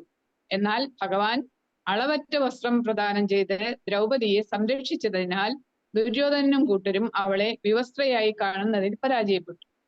അതേപോലെ വനവാസകാലത്ത് ഭീമന് നരഭോജിയായ ഹിഡിംബ എന്ന രാക്ഷസനുമായി യുദ്ധം ചെയ്യേണ്ടി വന്നപ്പോൾ ഭഗവാൻ ഭീമനെ സംരക്ഷിച്ചു. ഭഗവാന്റെ സംരക്ഷണം അവിടം കൊണ്ട് അവസാനിച്ചില്ല. ഈ വിഷമതകൾക്കെല്ലാം ശേഷം കുരുക്ഷേത്രം എന്ന മഹായുദ്ധം നടക്കുകയുണ്ടായി. യുദ്ധത്തിൽ അർജുനന് ദ്രോണർ, ഭീഷ്മർ, കർണൻ തുടങ്ങിയ എല്ലാ മഹാരഥന്മാരോടും പൊരുതേണ്ടതായി വന്നു. യുദ്ധാവസാനം എല്ലാം സമാപ്തമായ ശേഷം ഉത്തരയുടെ ഗർഭത്തിലെ പരീക്ഷിത്ത മഹാരാജാവിനെ നശിപ്പിക്കാനായി ദ്രോണപുത്രനായ അശ്വത്ഥാമാവ് വച്ച ബ്രഹ്മാസ്ത്രത്തിൽ നിന്നും ഭഗവാൻ കുരുവംശത്തിലെ ഏകാവശേഷ സന്താനമായ പരീക്ഷത്തിനെ സംരക്ഷിച്ചു. ഹരേ കൃഷ്ണ. ഹരേ കൃഷ്ണ. Thank you. കുന്തി മഹാറാണി അവരുടെ ജീവിതത്തിലുണ്ടായിട്ടുള്ള ഓരോ സാഹചര്യങ്ങളും ഓർക്കുകയാണ്. ഓർത്തുകൊണ്ട് ഓരോ വിഷയത്തിലും ഇതൊക്കെ വിപത്തുകളാണ്. ഈ വിപത്തുകളിൽ ഓരോ വിപത്തുകളും എടുത്തു പറഞ്ഞുകൊണ്ട്, ഓ കൃഷ്ണ, ഈ സമയത്ത് അങ്ങ് വന്ന് ഞങ്ങളെ രക്ഷിച്ചു, ഈ സമയത്ത് അങ്ങ് വന്ന് രക്ഷിച്ചു, എടുത്തു പറഞ്ഞുകൊണ്ട് നന്ദി രേഖപ്പെടുത്തുകയാണ് കുന്തി മഹാറാണി. വിഷാൻ എന്ന് പറഞ്ഞാൽ എന്താണ്? വിഷം കൊടുത്തു. ആർക്ക്? ഭീമസേനൻ അല്ലേ? ഭീമസേനന് ഭക്ഷണപ്രിയനാണെന്ന് നമുക്കറിയാം. വൃക്കോദരനാണ് അദ്ദേഹം. അപ്പോൾ അദ്ദേഹത്തിന് ഭക്ഷണത്തിൽ വിഷം കലർത്തി കൊടുക്കുന്നു. അങ്ങനെ കൊല്ലുവാൻ ശ്രമിച്ചു. പക്ഷേ ഭഗവാൻ രക്ഷിച്ചു. ഭഗവാൻ രക്ഷിക്കുന്നു. ഭീമസേനൻ വെള്ളത്തിൽ വീണു. വെള്ളത്തിൽ പോയി എവിടെ പോകുന്നു? വെള്ളത്തിൻ്റെ അടിയിലേക്ക് പോയി നമ്മുടെ വാസുകിയുടെ സ്ഥലത്തേക്ക് പോകുന്നു. അവിടെയുള്ള പാമ്പുകൾ കൊത്തിയപ്പോൾ ഉള്ള വിഷമൊക്കെ തിരിച്ചു പോകുന്നു. അങ്ങനെ ഭീമൻ രക്ഷിക്കുന്നു. ഇതെല്ലാം ഭഗവാന്റെ അറേഞ്ച്മെന്റ് കൊണ്ടെല്ലാം നടക്കുന്നു. മഹാഗ്നേ, അതേപോലെ നമ്മൾ കണ്ടു, അവരുടെ വീട് മെഴുകുകൊണ്ടുണ്ടാക്കിയിട്ടുള്ളൊരു വീടാണ് ദുര്യോധനൻ കൊടുത്തത്. എന്തുകൊണ്ട് മെഴുകുകൊണ്ടുള്ളത് കൊടുത്തു? കാര്യം കത്തിച്ച് കളയാനുള്ള ഉദ്ദേശം കൊണ്ട് മാത്രമാണ്, അല്ലാണ്ട് വേറെ ഒന്നുമല്ല. എന്നിട്ട് ഒരു ദിവസം അത് കത്തിക്കുന്നു. അപ്പോൾ അവിടെയും ഭഗവാൻ വന്ന് രക്ഷിക്കുന്നു. പിന്നെ പുരുഷാദ ദർശന, നേരത്തെ പറഞ്ഞ പോലെ ഹിഡിംബ് ഭീമസേനനെ രക്ഷിക്കുന്നു. ഹിഡംബയിൽ കാട്ടിൽ ഉള്ള സമയത്ത് ഭഗവാൻ രക്ഷിക്കുന്നു. അസത് സഭയിൽ നിന്ന് ദ്രൗപദി ദേവിയെ രക്ഷിക്കുന്നു. വനവാസ കാലത്ത് ഭഗവാൻ കൂടെ തന്നെ ഉണ്ടായിരുന്നു. വനവാസ കൃച്ച് രഥഃ മൃഡേ അനേക. അവിടെ പറയുന്നു അവർക്ക് യുദ്ധം ചെയ്യേണ്ടി വന്നു. എവിടെ? മഹാഭാരത യുദ്ധത്തിൽ ഒരുപാട് ആളുകളായിട്ട് യുദ്ധം ചെയ്യേണ്ടി വന്നു, ആയുധങ്ങളൊക്കെ എടുത്ത്. ആ സമയത്തും ഭഗവാൻ രക്ഷിക്കുന്നു പാണ്ഡവരെ. ദ്രൗണി, പിന്നെ അവസാനം ഇപ്പോൾ അശ്വത്ഥാമാവയുടെ, ദ്രൗണി എന്ന് പറഞ്ഞാൽ അശ്വത്ഥാമ, ദ്രോണാചാര്യരുടെ മകനായിട്ടുള്ള അശ്വത്ഥാമ, അദ്ദേഹത്തിൻ്റെ ബ്രഹ്മാസ്ത്രം വരുമ്പോൾ അവിടെയും ഭഗവാൻ രക്ഷിക്കുന്നു. അപ്പോൾ കുന്തി മഹാറാണി പറയുവാണ്, അങ്ങ് ഞങ്ങളെ എല്ലാ സാഹചര്യങ്ങളിലും, പ്രതികൂലമായിട്ടുള്ള ഒരുപാട് സാഹചര്യങ്ങൾ ജീവിതത്തിൽ വന്നു, എല്ലാ സമയത്തും അങ്ങ് ഞങ്ങളെ രക്ഷിച്ചു എന്ന് പറയുന്നു. ഭഗവാനോട് നന്ദി രേഖപ്പെടുത്തുകയാണ് ചെയ്യുന്നത്. അപ്പോൾ ഇൻഡയറക്ട്ലി കുന്തി മഹാറാണി പറയുന്നത് എന്താണ്? ഈ വിപത്തുകളൊക്കെ ഞങ്ങൾക്ക് അനുഗ്രഹമായിരുന്നു. അതാണ് പറയുന്നത്. ഒരു ശുദ്ധഭക്തൻ കാണുന്നതാണ് ഈ വിപത്തുകളെ അനുഗ്രഹമായിട്ട് കാണുന്നു. ഭഗവാന്റെ മഹാകാരുണ്യമാണ്, ഭഗവാന്റെ മഹാ അനുഗ്രഹമാണ് എന്ന് കാണുന്നു. അങ്ങനെയാണ് കുന്തി മഹാറാണി കാണുന്നത്. അതുകൊണ്ടാണ് സ്തുതിക്കുന്നത്. കാര്യം എല്ലാ സമയത്തും അങ്ങ് വന്ന് ഞങ്ങളെ രക്ഷിച്ചു. അതിൻ്റെ അർത്ഥം അങ്ങ് ഞങ്ങളുടെ കൂടെ തന്നെ ഉണ്ട് എപ്പോഴും. അതാണ് 26-ാമത്തെ ശ്ലോകം. 25. വിപതാ സന്തു താ ശശ്വത് തത്ര തത്ര ജഗദ്ഗുരോ ഭവദോ ദർശനം യത് സ്യാത് അപുനർഭവദർശനം. വിപതാ സന്തു താ ശാശ്വത് തത്ര തത്ര ജഗദ്ഗുരോ ഭവദോ ദർശനം യത് സ്യാത് അപുനർഭവദർശനം. വായിക്കും. ഹരേ കൃഷ്ണ പ്രഭു. ഓം നമോ ഭഗവതി വാസുദേവായ. വിപദ സന്തുതാ ശശ്വത് തത്ര തത്ര ജഗദ്ഗുരു ഭവതോ ദർശനം യസ്യാത് പുനർഭവ ദർശനം. വിവർത്തനം ബൈ ഹിസ് ഡിവൈൻ ഗ്രേസ് അഭയ ചരണാരവിന്ദ ഭക്തി വേദാന്ത സ്വാമി ശ്രീല പ്രഭുപാദ് കി ജയ്. ഞങ്ങൾക്ക് അങ്ങയെ വീണ്ടും വീണ്ടും ദർശിക്കാൻ സാധിക്കുന്നതിനായി ഈ വിപത്തുക്കളെല്ലാം വീണ്ടും വീണ്ടും ഉണ്ടാകട്ടെ എന്ന് ഞാൻ ആഗ്രഹിക്കുന്നു. കാരണം അങ്ങയെ ദർശിക്കുകയെന്നാൽ ആവർത്തിച്ചുള്ള ജനന മരണങ്ങളെ മേലിൽ കാണുകയില്ലെന്ന് അർത്ഥം. ഭാവാർത്ഥം: സാധാരണഗതിയിൽ സത്കർമ്മങ്ങൾ നിർവഹിച്ചിട്ടുള്ള ദുഃഖിതരായവർ, ആവശ്യക്കാർ, ജ്ഞാനികൾ, ജിജ്ഞാസുക്കൾ തുടങ്ങിയവരാണ് ഭഗവാനെ ആരാധിക്കുന്നത് അഥവാ ആരാധിക്കാൻ ആരംഭിക്കുന്നത്. ദുഷ്കൃത്യങ്ങൾ മാത്രം ചെയ്തുഴലുന്ന മറ്റുള്ളവർ ഏതു സ്ഥാനമാനങ്ങളിലുള്ളവരായാലും മായാശക്തിയാൽ വഴിതെറ്റി നയിക്കപ്പെട്ടവരാകയാൽ പരമപുരുഷ ഭഗവാനെ സമീപിക്കാൻ കഴിയുന്നില്ല. ധർമ്മിഷ്ഠനായ ഒരുവന് ഏതെങ്കിലും വിധത്തിലുള്ള വിഷമതകൾ ഉണ്ടായാൽ ഭഗവാന്റെ പാതാരവിന്ദങ്ങളെ അഭയം പ്രാപിക്കുകയല്ലാതെ വേറെ യാതൊരു മാർഗവുമില്ല. ഭഗവത് പാതാരവിന്ദങ്ങളെ സദാ സ്മരിക്കുകയെന്നാൽ ജനിമൃതികളിൽ നിന്നുള്ള മോചനത്തിന് തയ്യാറാവുക എന്നർത്ഥം. ആകയാൽ വിപത്തുകൾ എന്ന് പറയുന്നവ ഉണ്ടായാലും അവയെ സ്വാഗതം ചെയ്യണം. കാരണം അവ ഭഗവത് സ്മരണത്തിനുള്ള അവസരം നമുക്ക് പ്രദാനം ചെയ്യുന്നു. അതിനർത്ഥം മുക്തി എന്നാണ്. അജ്ഞതയാകുന്ന മഹാസാഗരത്തെ തരണം ചെയ്യാൻ അത്യന്തം ഉചിതമായ തോണിയായി അംഗീകരിച്ചിരിക്കുന്ന ഭഗവത് പാദാംബുജങ്ങളെ അഭയം പ്രാപിച്ച ഒരാൾ ഒരു കന്നിന്റെ കുളമ്പുകളാൽ സൃഷ്ടിക്കപ്പെട്ട ലഘുഗർത്തത്തെ മറികടക്കുന്ന ലാഘവത്തോടെ മോക്ഷം പ്രാപിക്കുന്നു. അത്തരം വ്യക്തികൾ ഭഗവത് ധാമത്തിൽ വസിക്കുവാൻ യോഗ്യരാകുന്നു. ആകയാൽ അവർക്ക് ഓരോ ചുവടിലും ആപത്ത് പതിയിരിക്കുന്ന ഇടവുമായി യാതൊരു ബന്ധവുമില്ല. ദുരിത സമ്പൂർണമായ ആപത്കരമായ സ്ഥലമായി ഈ ഭൗതിക ലോകത്തെ ഭഗവത്ഗീതയിൽ ഭഗവാൻ ഉദ്ഘോഷിച്ചിരിക്കുന്നു. ഈ ഭൗതിക ലോകത്തിന്റെ സ്വഭാവം തന്നെ ദുരിത സമ്പൂർണമാണെന്ന് മനസ്സിലാക്കാത്ത അല്പജ്ഞാനികൾ ആ വിഷമതകളെ ശരിപ്പെടുത്തിക്കൊണ്ടു പോകുവാൻ പദ്ധതികൾ ആസൂത്രണം ചെയ്യുന്നു. വിപത്തുക്കളുടെ ലാഞ്ചന പോലുമില്ലാത്ത പരമാനന്ദ സമ്പൂർണമായ ഭഗവത് ധാമത്തെ കുറിച്ചുള്ള യാതൊരു അറിവും അവർക്കില്ല. ആകയാൽ ഏതു സാഹചര്യത്തിലും നിശ്ചയമായും സംഭവ്യമായ ലൗകിക വിപത്തുകളാൽ പ്രക്ഷുബ്ധനാകാതിരിക്കുകയാണ് സുബുദ്ധിയായ ഒരാളുടെ കർത്തവ്യം. ഒഴിച്ചുകൂടാനാവാത്ത എല്ലാവിധ അനർത്ഥങ്ങളെയും സഹിച്ചുകൊണ്ട് ഒരുവൻ ആത്മീയ സാക്ഷാത്കാരത്തിൽ മുന്നേറണം. കാരണം അതാണ് മനുഷ്യ ജീവിതത്തിന്റെ ലക്ഷ്യം. ഭൗതികമായ എല്ലാ വിപത്തുക്കൾക്കും അതീതമാണ് ആത്മാവ്. ആകയാൽ വിപത്തുകൾ എന്നറിയപ്പെടുന്നവയൊക്കെ മിഥ്യയാണെന്ന് പറയുന്നു. സ്വപ്നത്തിൽ ഒരു കടുവ തന്നെ ഭക്ഷിക്കുന്നതായി കണ്ട് ആ അത്യാപത്തിനെ ഓർത്ത് ഒരാൾ നിലവിളിച്ചേക്കാം.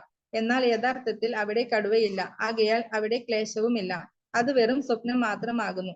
അതേപോലെ ജീവിതത്തിൽ ഉണ്ടാകുന്ന എല്ലാ വിപത്തുകളെയും സ്വപ്നം എന്ന് വിശേഷിപ്പിച്ചിരിക്കുന്നു. ഭക്തിയുത സേവനത്തിലൂടെ ഭഗവാനുമായി ബന്ധപ്പെടാൻ തക്കവണ്ണം ഭാഗ്യം സിദ്ധിച്ച ഒരാൾക്ക് അത് സർവ്വതാ നേട്ടമാകുന്നു. നവവിധങ്ങളായ ഏതു ഭക്തിയുത സേവനത്തിലൂടെയും ഭഗവാനുമായി ബന്ധപ്പെടുന്നുവെങ്കിൽ അത് എല്ലായ്പ്പോഴും നിശ്ചയമായും ഭഗവത് സന്നിധിയിലേക്ക് മടങ്ങി ചെല്ലുന്ന പാതയിൽ മുന്നിലേക്കുള്ള കാൽവയ്പാകുന്നു. ഹരേ കൃഷ്ണ പ്രഭു. ഹരേ കൃഷ്ണ. Thank U.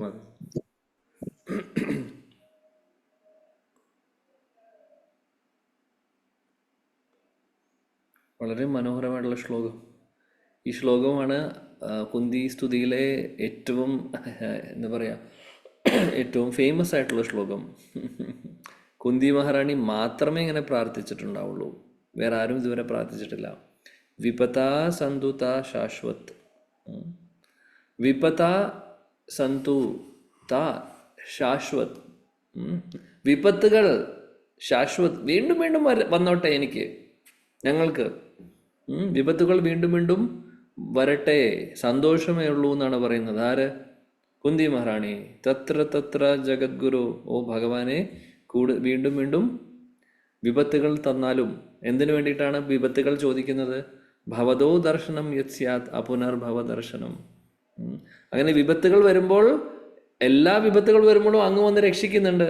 അപ്പോൾ അതുകൊണ്ട് കൂടുതൽ വിപത്തുകൾ തരൂ, അങ്ങ് എപ്പോഴും ഞങ്ങളുടെ കൂടെ തന്നെ വേണം, അല്ലെങ്കിൽ ഞങ്ങളെ രക്ഷിക്കാൻ അങ്ങ് വരും, അങ്ങയുടെ കൂടെ ഞങ്ങൾക്ക് എപ്പോഴും ഉണ്ടാവാൻ സാധിക്കും. ഒന്ന് ആലോചിച്ച് നോക്കൂ, എന്ത് പ്രാർത്ഥനയാണത്. വിപത്തുകൾ വരുവാൻ വേണ്ടി നമ്മളിൽ എത്ര പേർക്ക് ധൈര്യമുണ്ട് ഇങ്ങനെ പ്രാർത്ഥിക്കാൻ? ഭഗവാന്റെ മുമ്പിൽ നിന്നുകൊണ്ട് പറയുകയാണ്, ഭഗവാനെ എനിക്ക് വിപത്തുകൾ തരൂ, എനിക്ക് അങ്ങ് വന്ന് രക്ഷിക്കുമെന്നറിയാം, അങ്ങയുടെ ചരണങ്ങൾ ആശ്രയിച്ചുകൊണ്ട് എനിക്ക് എപ്പോഴും ഇരിക്കണം. അതുകൊണ്ട് വിപത്തുകൾ തന്നാൽ മതി, സന്തോഷവും സുഖവും തരുമ്പോൾ ഞാൻ മറന്നു പോന്നു, അതുകൊണ്ട് വിപത്തുകൾ മതി എൻ്റെ ജീവിതത്തിൽ എന്ന് പറയുവാൻ എത്ര പേർക്ക് ധൈര്യമുണ്ട്? ഇവിടെ ആർക്കെങ്കിലും ധൈര്യമുണ്ടോ? റോഷി മാതാജിക്ക് ധൈര്യമുണ്ടോ? അംബിക മാതാജിക്ക് ധൈര്യം? എനിക്ക് ധൈര്യമുണ്ട് പ്രഭുജി. മാതാജി സ്പെഷ്യലാണ്. മാതാജി വൈകുണ്ഠത്ത് നിന്ന് നേരിട്ട് വരുന്നതായിരിക്കും, അതുകൊണ്ടാണ്. എനിക്കറിയില്ല. ഓക്കെ, പറ്റുന്നുണ്ടെങ്കിൽ നല്ലതാണ്. അപ്പോൾ അതാണ് ഭാവം കുന്തി മഹാറാണിയുടെ. കുന്തി മഹാറാണിയുടെ ഭാവം എന്താണ്? ഭഗവാൻ എപ്പോഴും കൂടെ വേണം, അല്ലെങ്കിൽ ഭഗവാൻ എപ്പോഴും കൂടെ ഉണ്ടാവും എന്നുള്ള വിശ്വാസമുണ്ട്. അതുകൊണ്ട് കാര്യം ഭഗവാൻ എപ്പോഴും രക്ഷിക്കുന്നുണ്ട് അവരെ. അപ്പോൾ ഭഗവാന്റെ ആ ഒരു പൂർണ്ണമായിട്ടും ഭഗവാന്റെ ചരണങ്ങളിൽ ആശ്രയിക്കുകയാണ് ചെയ്യുന്നത് അവര്. സന്തോഷം വരുമ്പോൾ പലപ്പോഴും നമ്മൾ മറന്നുപോകും. സന്തോഷം വരുമ്പോൾ നമ്മൾ പലപ്പോഴും മറന്നു പോകുന്നു. ആരെ? ഭഗവാനെ മറക്കുന്നു. അതാണ് സംഭവിക്കുന്നത്. ഇപ്പോൾ നമ്മുടെ കൂട്ടത്തിലും ഈ ധൈര്യമുള്ളവരുണ്ട് അല്ലേ? കേട്ടപ്പോൾ സന്തോഷമായി. എന്താണെങ്കിലും നല്ല കാര്യമാണ്. കാര്യം അത് ആ ഒരു ഭക്തനെ സംബന്ധിച്ച് എത്രമാത്രം കോൺഫിഡൻസ് ഉണ്ട്, വിശ്വാസമുണ്ട് ഭക്തിയിൽ ഭഗവാനോട്, അതാണ് കാണിക്കുന്നത്. അപ്പോൾ ഷേർലി മാതാജി അല്ലേ പറഞ്ഞത്? അതെ അതെ, ഷേർലി മാതാജിക്ക് അതിൻ്റെ അർത്ഥം, ഷേർലി മാതാജി ശരണാഗതി, ഭഗവാനെ ശരണം പ്രാപിച്ചിട്ടുണ്ട്. ശരണാഗതിയുടെ ഒരു ലക്ഷണമാണ് ഇത്. എന്ത്? ഏത് സാഹചര്യങ്ങളിലും ഭഗവാൻ എൻ്റെ കൂടെ ഉണ്ട് എന്നുള്ള വിശ്വാസം. എന്ത് സംഭവിച്ചാലും രക്ഷിഷ്യതേ വിശ്വാസോ, പൂർണ്ണമായിട്ടും ദൃഢമായിട്ടുള്ള വിശ്വാസം, എൻ്റെ കൂടെ ഭഗവാനുണ്ട് എന്നുള്ള വിശ്വാസം. അപ്പോൾ അത് ശരണാഗതിയുടെ ഒരു ലക്ഷണമാണ്. തീർച്ചയായിട്ടും വളരെ നല്ല കാര്യം. അപ്പോൾ പറയുന്നത് എന്താണെന്ന് വെച്ചാൽ, എന്തു പറ്റി? എന്തെങ്കിലും പറയാനുണ്ടോ? അല്ല, ഹരേ കൃഷ്ണ, ഞാനിപ്പോ അതുപോലെ സിറ്റുവേഷനുകൾ കടന്നു പോയിക്കൊണ്ടിരിക്കുക. അപ്പൊ ഞാൻ മറ്റൊന്നിനും ചിന്തിക്കണില്ല, ഞാൻ വളരെ സംതൃപ്തിയാണ്. എനിക്കൊന്നും വേണ്ട, എന്റെ ഭഗവാൻ മാത്രം മതി. എനിക്ക് എന്റെ കൂടെ ഉണ്ട്, എന്റെ കയ്യെ പിടിച്ച് എന്റെ ഉണ്ണിയായിട്ട് എന്റെ കൂടെ ഉണ്ടെന്നുള്ളൊരു വിശ്വാസം, അതിൽ മാത്രം ഞാൻ ഉറച്ചു നിൽക്കുന്നത്. 100%. Thank you. നല്ല കാര്യം മാതാജി. ആ ഒരു വിശ്വാസം എപ്പോഴും ഉണ്ടാവട്ടെ. ഞങ്ങൾക്ക് എല്ലാവർക്കും ഒരു പ്രചോദനമാണ് മാതാജിയെ പോലുള്ള ഭക്തർ. കാര്യം ആത്മാർത്ഥമായിട്ട് ഭക്തിയുത സേവനങ്ങൾ ചെയ്യുന്നു. അതുമാത്രമല്ല, പ്രതികൂല സാഹചര്യങ്ങളെ ഭഗവാന്റെ അനുഗ്രഹമായിട്ട് കണക്കാക്കി കൂടുതൽ ഭഗവാന്റെ അടുത്തേക്ക് അടുക്കുവാൻ ശ്രമിക്കുന്നു, ഒരു അനുഗ്രഹമായിട്ട് തോന്നുന്നു എന്നൊക്കെ പറയുന്നത് നല്ലൊരു സൈനാണ്. കാര്യം പ്രശ്നങ്ങൾ നമ്മുടെ ലൈഫിൽ എല്ലാവർക്കും വരും. ഈ പ്രശ്നങ്ങൾ വരാത്ത ആളുകളില്ല. നമുക്കെല്ലാവർക്കും പല രീതിയിലായിരിക്കും വരുന്നത്. പക്ഷെ അത് നമ്മൾ എങ്ങനെ തരണം ചെയ്ത് മുന്നോട്ട് പോകുന്നു എന്നുള്ളതിലാണ് കാര്യമിരിക്കുന്നത്. അപ്പോൾ തീർച്ചയായിട്ടും ഈ ഒരു വിശ്വാസം, ഈ ഒരു ആത്മവിശ്വാസം പിടിച്ചു നിർത്തുക. കൂടുതൽ കൂടുതൽ ഭഗവാനെ സേവിച്ച് എന്താ പറയുക, നമ്മുടെ വിശ്വാസം അങ്ങനെ കെട്ടുപോവാതെ മുറുക്കെ പിടിക്കുക ഭഗവാന്റെ തൃപ്പാദങ്ങൾ. തീർച്ചയായിട്ടും നല്ല എന്താ പറയുക, ഈ ഒരു ജന്മം കൊണ്ടേ നമുക്ക് ഭഗവത് സാക്ഷാത്കാരം സാധ്യമാകും. ആ സാഹചര്യം, ഇപ്പോഴത്തെ സാഹചര്യം നോക്കേണ്ട ആവശ്യമില്ല. അതിലല്ല കാര്യം ഇരിക്കുന്നത്. നമ്മൾ എത്രമാത്രം ഭഗവാനെ ആശ്രയിക്കുന്നു, നമ്മൾ എത്രമാത്രം ഭഗവാനെ ശരണാഗതി പ്രാപിച്ചിട്ടുണ്ടോ, അവിടെയാണ് റിസൾട്ട് വരാൻ പോകുന്നത്. അല്ലാതെ അനുകൂലമായിട്ടുള്ള സാഹചര്യം നമുക്കുണ്ടാവും ജീവിതത്തിൽ, കൂട്ടത്തിൽ ഭക്തിയുത സേവനങ്ങളും ചെയ്യാൻ സാധിക്കുന്നുണ്ടാവും. പക്ഷേ അനുകൂലമായിട്ടുള്ള സാഹചര്യം എന്ന് ഉദ്ദേശിക്കുന്നത് വീടും സമാധാനമായിട്ടുള്ളൊരു സമയം, വീടുണ്ട്, പൈസയുണ്ട്, അത്യാവശ്യം എല്ലാ കാര്യങ്ങളൊക്കെ നടക്കുന്നുണ്ട്, വേറെ ഭൗതികമായിട്ടുള്ള പ്രശ്നങ്ങളൊന്നും നമ്മൾ അലട്ടുന്നില്ല. പക്ഷേ അത് ശരിക്കും പറയുകയാണെങ്കിൽ അനുഗ്രഹമാണെന്ന് ചോദിച്ചു കഴിഞ്ഞാൽ അതിനേക്കാൾ വലിയ അനുഗ്രഹം കൂടുതൽ ഭഗവാനുമായിട്ട് അടുക്കാനുള്ള ഒരു അവസരം. അത് വിപത്തിലാണെങ്കിൽ വിപത്ത്, അതാണ് നല്ലത്. എവിടെയാണോ ഭഗവാനുമായിട്ട് അടുക്കാനുള്ള സാഹചര്യം കൂടുതലുള്ളത് അതാണ് ശരിക്കുമുള്ള അനുഗ്രഹം. മറ്റുള്ളത് ഭക്തിയുടെ ഡെഫിനേഷനിൽ നോക്കുവാണെങ്കിൽ സാഹചര്യങ്ങൾ നല്ലതാണ് എന്ന് നമ്മൾ സാധാരണ പറയുന്നത് എന്താണ്, ഒരു സമാധാനപരമായിട്ട് എല്ലാം ഓക്കെ ആയിട്ട് നടക്കുന്നു.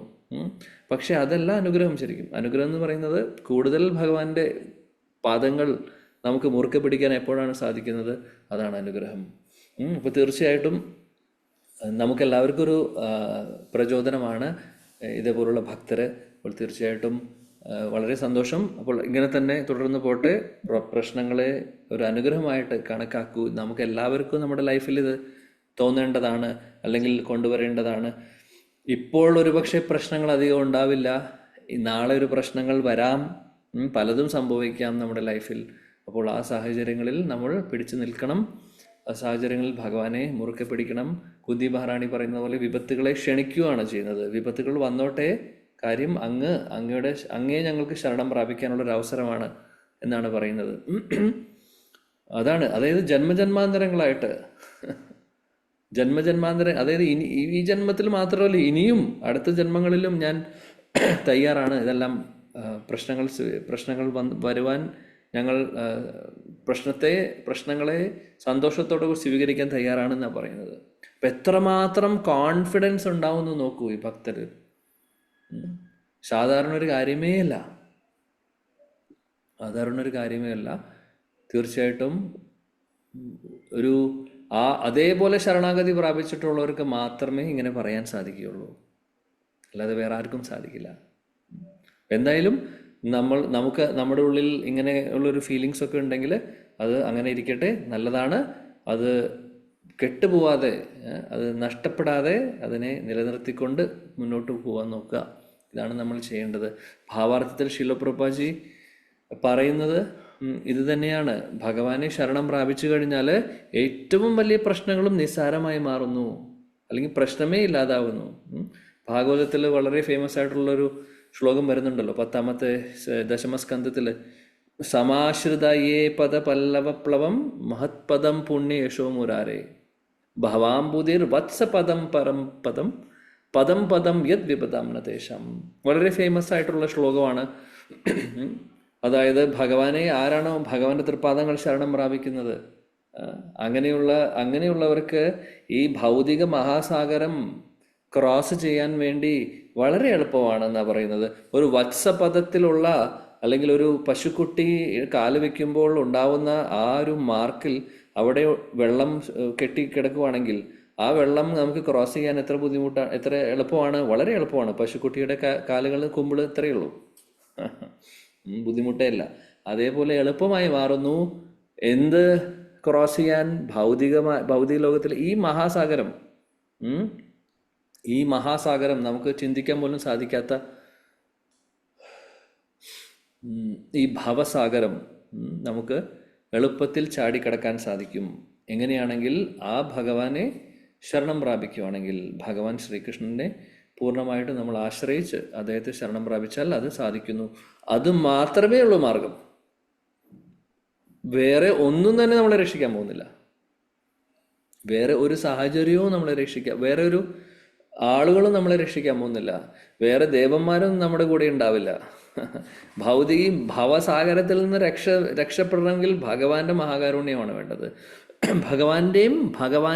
ഭഗവാന്റെ പ്രതിനിധികളായിട്ടുള്ള ഗുരുജനങ്ങളുടെയും കാരുണ്യം, അവരെ നമ്മൾ ഫോളോ ചെയ്യുകയാണെങ്കിൽ ശാസ്ത്രത്തിൽ പറയുന്ന കാര്യങ്ങളും ഗുരുജനങ്ങൾ പറയുന്നതും, കാര്യം ശാസ്ത്രത്തിൽ പറയുന്നതാണ് സാധു ഗുരു എല്ലാം പറയുന്നത്, ഭഗവാൻ പറയുന്നതാണ് ശാസ്ത്രം, ശാസ്ത്രവാനത്തിലുള്ളത് തന്നെയാണ് ഗുരുജനങ്ങൾ പറയുന്നത്. അപ്പം ഇവർ മൂന്ന് പേരും പറയുന്നത് ഒന്ന് തന്നെ. അപ്പോൾ അവരെ പൂർണ്ണമായിട്ടും ആശ്രയിച്ചാൽ നമുക്ക് ഈ ഭവസാഗരം വളരെ എളുപ്പത്തിൽ നീന്തി കിടക്കാം. നീന്തേണ്ട ആവശ്യം പോലും ഇല്ല, ഒരു കാലെടുത്ത് വെച്ചാൽ മതി, ബുദ്ധിമുട്ടേണ്ട ആവശ്യം വരുന്നില്ല. എളുപ്പത്തിൽ നമുക്ക് ക്രോസ് ചെയ്യാൻ സാധിക്കുന്നു. അത്രമാത്രം ശക്തിയുണ്ട് ഭക്തിയുത സേവനങ്ങൾക്ക്. ആ? ഭഗവാൻ നമ്മുടെ കൈ പിടിച്ച് കൊണ്ടുപോകും, അതിൽ സംശയമൊന്നും വേണ്ട. അപ്പോൾ ആ ഒരു വിശ്വാസം നമുക്ക് വേണം. വിശ്വാസത്തോട് കൂടിയിട്ട് ഭഗവാനെ സമീപിച്ച്, ഭഗവാനെ ആശ്രയിച്ച്, ഓരോ സാഹചര്യങ്ങളിലും അദ്ദേഹത്തെ ശരണം പ്രാപിച്ചുകൊണ്ട് നമ്മുടെ ജീവിതം മുന്നോട്ട് നമ്മൾ കൊണ്ടുപോവുകയാണെങ്കിൽ തീർച്ചയായിട്ടും ഭവസാഗരം കടക്കുവാൻ ഒരു ബുദ്ധിമുട്ടും ഉണ്ടാവില്ല, ഒരു പ്രയാസവും ഉണ്ടാവില്ല. ശ്രീമദ് ഭാഗവതം എടുത്തെടുത്ത് പറയുന്നു ഇതിനെക്കുറിച്ച്. പല സ്ഥലങ്ങളിലായിട്ട് പറയുന്നുണ്ട്. എത്ര സ്ഥലങ്ങളിലാണ് ഭഗവാൻ ഉറപ്പ് തരുന്നത്? നിങ്ങൾ ഇതൊക്കെ ചെയ്യുകയാണെങ്കിൽ ഞാൻ ഏറ്റു നിങ്ങളുടെ കാര്യം, പേടിക്കേണ്ട ആവശ്യമില്ല. എത്ര സ്ഥലങ്ങളിൽ ഭഗവാൻ പറയുന്നു. നമ്മുടെ പ്രശ്നം എന്താണെന്ന് വെച്ചാൽ നമ്മളത് ചെയ്യാൻ തയ്യാറല്ല എന്ന് മാത്രം. ഭഗവാൻ ഇത്രയും കോൺഫിഡൻസോടുകൂടി നിങ്ങളിത് ചെയ്താൽ മതി, ബാക്കി നിങ്ങളുടെ കാര്യം ഞാൻ നോക്കിക്കോളാം. നമ്മൾ പക്ഷേ അത് ചെയ്യുന്നില്ല പൂർണ്ണമായിട്ടും എന്ന് മാത്രം. ആ ശരണാഗതി നമുക്ക് വരുന്നില്ല. ശരണാഗതി വന്നാലേ മുന്നോട്ട് പോകാൻ സാധിക്കുകയുള്ളൂ. ഇതെല്ലാം നമ്മുടെ ലൈഫിൽ നമ്മൾ ഓരോരുത്തരും ചിന്തിച്ച് സാഹചര്യത്തെ മനസ്സിലാക്കിക്കൊണ്ട് എവിടെയാണോ ഞാൻ ഇമ്പ്രൂവ് ചെയ്യേണ്ടത് അവിടെ ഇമ്പ്രൂവ് ആവാൻ വേണ്ടി നോക്കുക. വളരെ വിനയത്തോടു കൂടിയിട്ട് എല്ലാവരോടും നല്ല രീതിയിൽ പെരുമാറിക്കൊണ്ട് ആ റിലേഷൻഷിപ്പ് മെയിൻറ്റെയിൻ ചെയ്തുകൊണ്ട് എല്ലാവരോടും ഒരു കാരുണ്യം തോന്നണം നമുക്ക്. എല്ലാവരുടെയും ഒരു പുരോഗതി നമ്മളും ആഗ്രഹിക്കണം. അങ്ങനെ ആ ഒരു ഭാവത്തിൽ നമ്മൾ ഗുരുവിനെയും ഭഗവാനെയും സേവിക്കുകയാണെങ്കിൽ തീർച്ചയായിട്ടും നമുക്ക് വളരെ എളുപ്പത്തിൽ മുന്നോട്ട് പോകാൻ സാധിക്കും. ഇതല്ലാതെ വേറെ മാർഗമില്ല. അപ്പോൾ ഭക്തി മാർഗത്തിൽ വന്നിട്ടുള്ളവർ മഹാസൗഭാഗ്യം ചെയ്തിട്ടുള്ളവരാണ്, മഹാഭാഗ്യവാന്മാരാണ് ശരിക്കും. നമ്മളൊക്കെ ഒരുപാട് ഭാഗ്യം ചെയ്തിട്ടുണ്ട് ചിന്തിക്കുകയാണെങ്കിൽ. ഭഗവാന്റെ കാരുണ്യം കൊണ്ടും ശീലപ്രഭുപാദിൻ്റെയും ഗുരുജനങ്ങളുടെയും മഹാകാരുണ്യം കൊണ്ടും മാത്രമാണ് നമ്മൾ ഭാഗവതം പഠിക്കുന്നത്, കേൾക്കുന്നതൊക്കെ. ഇപ്പോൾ ആഴ്ചയിൽ 1 ക്ലാസ്സോ 2 ക്ലാസ്സോ ഉള്ളത് അത് ഭാഗ്യമാണ് നമ്മുടെ ശരിക്കും. ചർച്ച ചെയ്യുവാനും കേൾക്കുവാനും വായിക്കുവാനും അതിനെക്കുറിച്ച് കൂടുതൽ നമ്മുടെ പ്രാക്ടിക്കലി നമ്മുടെ ലൈഫിൽ എന്തൊക്കെ ചെയ്യണം എന്നുള്ളതൊക്കെ ചർച്ച ചെയ്യുന്നതൊക്കെ നമുക്ക് എല്ലാവർക്കും ഹെൽപ്ഫുള്ളാണ്. ഞാനിവിടെ ഇരുന്ന് പറയുന്നു എന്ന് മാത്രം. ഇതെല്ലാം എനിക്കും കൂടെ ഉള്ളതാണ്. പറയുമ്പോൾ അത് നമുക്ക് കൂടുതൽ അതിൽ കൂടുതൽ ഓർമ്മ വരുന്നു. ഇതെല്ലാം നമുക്ക് ഓരോരുത്തർക്കും, നമ്മൾ ഇവിടെ ഇരിക്കുന്ന 39 പേരിൽ എല്ലാവർക്കും ആപ്ലിക്കബിളാണ്, ഒരേപോലെ, വ്യത്യാസമില്ല. കാര്യം നമ്മളെല്ലാവരും ഒരേ ബോട്ടിൽ സഞ്ചരിക്കുന്നവരാണ്, ഒരേ തോണിയിൽ സഞ്ചരിക്കുന്നവരാണ്. നമ്മുടെ എല്ലാവരുടെയും ലക്ഷ്യം ഭഗവാൻ മാത്രമാണ്. നമുക്ക് ആർക്കും കിട്ടിയിട്ടില്ല ഭഗവാനെ ഇതുവരെ. അപ്പോൾ അതിലേക്കുള്ള പ്രയാണമാണ്, ഒരുമിച്ചാണ് നമ്മൾ തോണിയിലിരിക്കുന്നത്. അപ്പോൾ ഇതെല്ലാം നമുക്കുള്ളതാണ്, എല്ലാം ആപ്ലിക്കബിളാണ് നമുക്ക് എല്ലാവർക്കും. അപ്പോൾ അതാണ്, ഇതെല്ലാം നമ്മൾ മനസ്സിലാക്കിക്കൊണ്ട് പറ്റുന്ന രീതിയിൽ നമ്മൾ ഇമ്പ്രൂവ് ആവാൻ നോക്കുക. അങ്ങനെ ഇമ്പ്രൂവായി മുന്നോട്ട് പോകുമ്പോൾ തീർച്ചയായിട്ടും ലക്ഷ്യത്തിലേക്ക് എത്തുവാൻ സാധിക്കും. ഓക്കെ, ഇത് പറഞ്ഞുകൊണ്ട് ഞാനിവിടെ ഇന്നത്തെ ക്ലാസ് ഇവിടെ അവസാനിപ്പിക്കുന്നു. ഗ്രന്ഥരാജ് ശ്രീമദ് ഭാഗവതം की जय, जगद्गुरु शिला प्रभुपाद की जय, कुंदी स्तुति की जय, इस्कॉन गुरु वृंद की जय, समवेद गौर भक्त वृंद की जय, निताय गौर प्रेमानंद. हरि बोल. Thank you.